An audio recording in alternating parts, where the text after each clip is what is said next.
The Early Return. Sarah had always believed that ghosts followed some sort of rule. Maybe they showed up only after a certain amount of time, lingering years after their deaths, giving people space to move on. But what she didn't know was that some spirits came back much earlier, drawn to unfinished business they couldn't leave behind. It was late November when Sarah's grandfather passed away. He'd been sick for a while, and everyone was prepared for his death. His funeral was small, just family and a few friends. They said their goodbyes, but Sarah felt like something was missing, something unresolved. The night after the funeral, Sarah found herself lying in bed, staring at the ceiling. A cold draft swept through the room, even though the windows were tightly shut.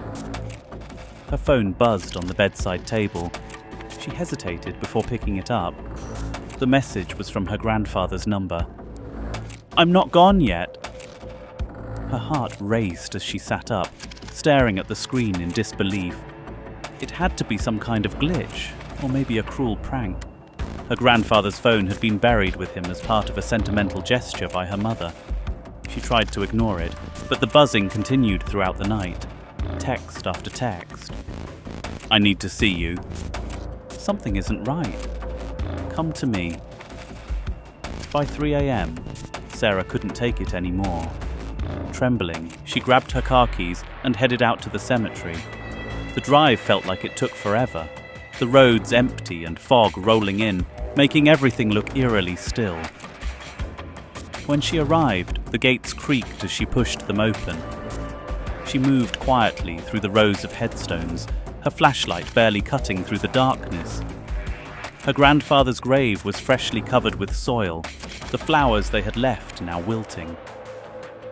Then she heard it, a faint scratching sound coming from beneath the dirt. Her heart pounded in her chest as she crouched down, shining the light over the grave.